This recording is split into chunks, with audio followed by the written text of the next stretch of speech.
எனக்கு ஒரு 4 months before வந்து ஒரு சின்னதாக வந்து கால் அடிபட்டுச்சு. ஒரு 1.5 months வந்து எனக்கு நடக்கக்கூடாதுன்னு சொன்னாங்க.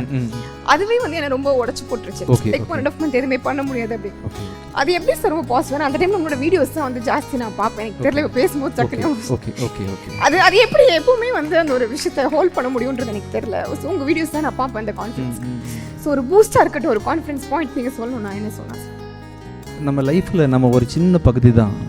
இந்த உலகத்தோட ஹிஸ்ட்ரியை கம்பேர் பண்ணிங்கன்னா நமக்கு முன்னாடி பல பில்லியன் மனிதர்கள் வாழ்ந்து லைஃப்பில் என்ன ஆச்சு நம்ம மூதாதையர்கள் நமக்கு தெரியாது.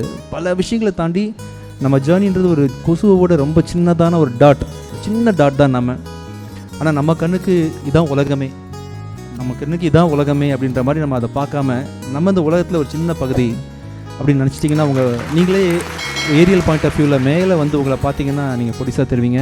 உங்களை விட உங்கள் கவலைகள் உங்கள் பிரச்சனைகள் எல்லாம் ரொம்ப பொடிசாக தெரியும். அப்புறம் இன்றைக்கி இருக்குல்ல நம்மளோட 2 கை 2 கால் கண் ஒரு லைஃபு இன்னும் ஒரு 20 வருஷம் நம்ம சுற்றி உள்ள நிறைய நல்ல விஷயங்கள் எல்லாத்தையும் பேஸ் பண்ணி அதை க்ளோஸில் வச்சு பார்த்திங்கன்னா மற்ற விஷயங்கள் எல்லாமே தள்ளி போயிடும்.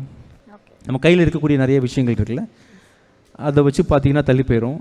அப்புறம் ரொம்ப அட்டாச்சாக நீங்கள் நிறைய விஷயங்கள் ஃபீல் பண்ணிங்கன்னா ரொம்ப பெயின்ஃபுல்லாக இருக்கும். இது எவ்வளோ நாள் நம்ம கையில் இருக்கும், எப்போ போவோம் அப்படின்ற மாதிரி நிறைய விஷயங்கள் நம்மளை பயன்படுத்தும். கொஞ்சம் டிட்டாச்சாகவும் இருக்க பழகிக்கணும் நிறைய விஷயங்கள்லேருந்து. அது நான் நிறைய உங்கள்கிட்ட தனியாக பேசுகிறேன். ஆக்சுவலாக இந்த மூமெண்ட்டுக்கு அப்புறமா எனக்கு உங்ககிட்ட பேசணும்னு தோணுது. நம்ம ஸ்பெண்ட் பண்ணுவோம் டைமை நிறைய விஷயம். எக்ஸ்ட்ரீம்லி சாரி, ஒரு நல்ல மொமெண்ட்டை வந்து நான் லைட்டாக ஸ்பாயில் பண்ண மாதிரி ஆயிடுச்சு. நீங்கள் உங்களுக்குள்ளேயே தான் விதைச்சிக்கணும் அந்த பாசிட்டிவிட்டியை. 4 பேர் வந்து எதிர்பார்க்க வேண்டாம்.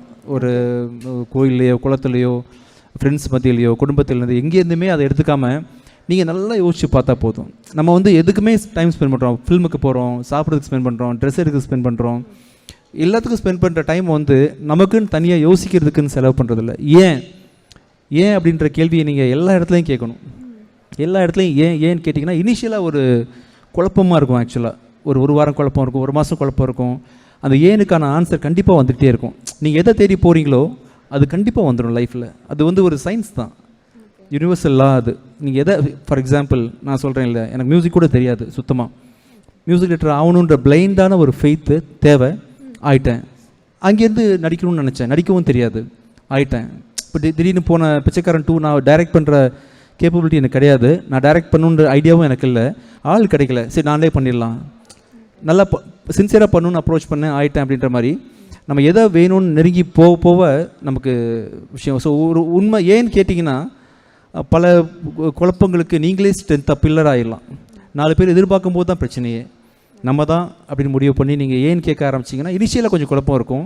எதையும் யார்கிட்டையும் தேடாதீங்க, எல்லாம் உங்ககிட்டயே இருக்குது. உலகமே நீங்கள் தான்.